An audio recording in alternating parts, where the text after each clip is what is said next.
Vous travaillez, vous essayez d'avancer, mais il y a toujours un blocage invisible.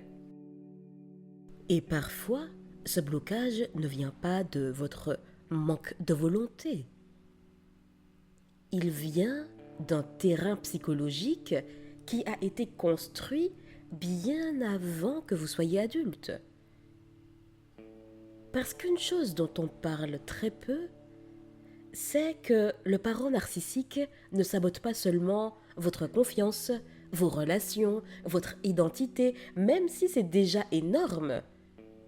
Le parent narcissique peut aussi saboter votre rapport à l'argent. Et souvent, ça commence très tôt. Pas forcément avec des manipulations financières évidentes, mais avec des mensonges. Oui, oui, on va te payer ci, on va te payer ça. Oui, tu auras de l'argent de poche. Oui, tu auras ça. Des messages, des dynamiques, des comportements qui installent une chose très précise, la dépendance. Comprenez bien ceci, cher ami. Un parent narcissique ne cherche pas un enfant autonome. Il cherche un enfant qu'il peut contrôler. Et l'autonomie financière est un des plus grands ennemis du contrôle. Parce qu'une personne qui peut subvenir à ses besoins, elle peut aussi prendre de la distance, poser des limites, refuser certaines dynamiques. Alors, très souvent, l'environnement familial va inconsciemment et parfois consciemment empêcher cette autonomie de se construire. La première manière dont cela se produit, c'est la confusion autour de l'argent. Dans certaines familles narcissiques, l'argent est utilisé comme un outil émotionnel. Un jour, il est donné généreusement et le lendemain, il est reproché. Vous avez peut-être entendu des phrases comme « Après tout ce que j'ai fait pour toi, tu me coûtes tellement cher » ou alors « Tu ne serais rien sans moi, sans blague ». Bien, je me concentre. Vous savez, ce sont des sujets assez lourds, donc un peu de légèreté par-ci par-là, ça ne fait pas de mal, n'est-ce pas? Allez, je poursuis. Dans ces cas, l'argent devient une preuve d'amour, mais aussi, assez paradoxalement, une arme. Et pour l'enfant, ça crée une confusion profonde, parce qu'il comprend que l'argent n'est pas seulement un outil pratique, il devient chargé de culpabilité. Deuxième mécanisme, le sabotage de la compétence. Un enfant apprend normalement à gérer l'argent de manière progressive. On lui apprend à économiser, à comprendre la valeur des choses, à faire des choix. Mais dans certaines familles narcissiques, cet apprentissage n'a pas eu lieu. Soit parce que l'argent est totalement contrôlé par le parent, ou soit parce que l'enfant est maintenu dans une forme d'infantilisation. Je pense que nous y reviendrons sur la question de l'infantilisation et de la parentification. On ne lui explique rien, on décide pour lui. Et à l'âge adulte, il découvre qu'il doit apprendre seul quelque chose que beaucoup de personnes ont appris progressivement. Troisième mécanisme, la culpabilisation de la réussite. Et, cher ami, c'est extrêmement fréquent. Dès que l'enfant commence à réussir, à gagner de l'argent ou à devenir autonome, tout simplement, le parent narcissique peut réagir d'une manière très étrange.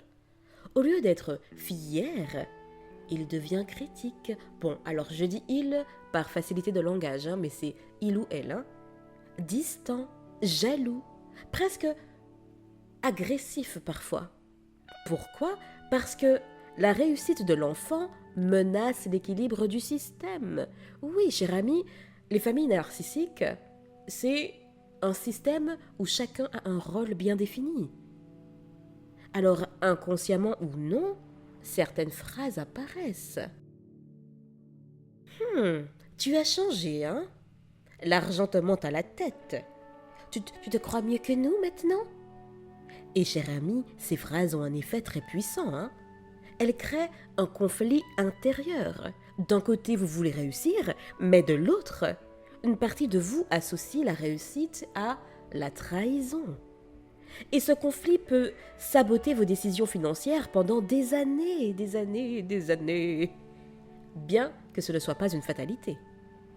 Quatrième mécanisme, le chaos financier. Vous savez, certains parents narcissiques ont eux-mêmes une relation très instable à l'argent. Dépenses impulsives, dettes par-ci par-là, crises financières régulières.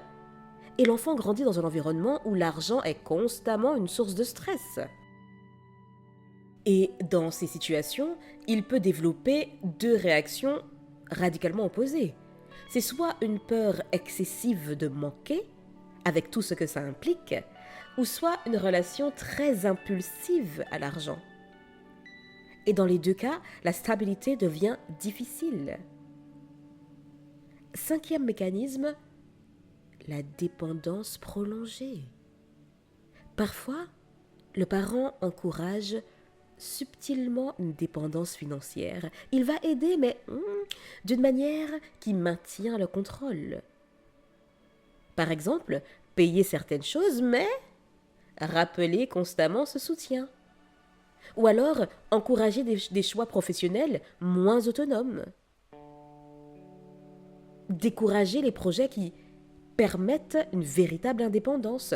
Et encore une fois, ce n'est pas toujours conscient. Je dis bien pas toujours parce que parfois, plutôt souvent que rarement, ça l'est. Mais le résultat, lui, est le même. L'enfant devenu adulte a du mal à construire sa propre sécurité financière. Et il peut même ressentir une culpabilité étrange à l'idée d'être totalement indépendant. Alors, cher ami, comment réparer cela?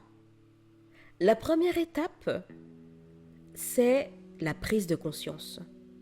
Prendre conscience que vos difficultés financières ne sont pas forcément le signe d'un manque d'intelligence ou de discipline, et qu'elles peuvent être liées à des croyances installées très tôt.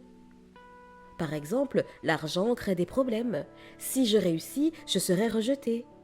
Je dois me débrouiller seul, ou au contraire, je ne suis pas capable de gérer.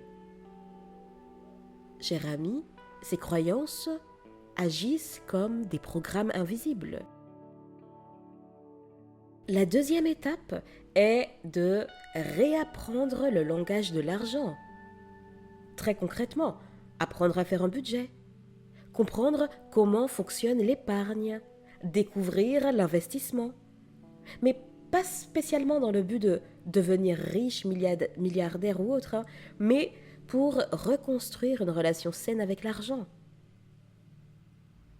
Troisième étape, séparer l'argent de l'amour.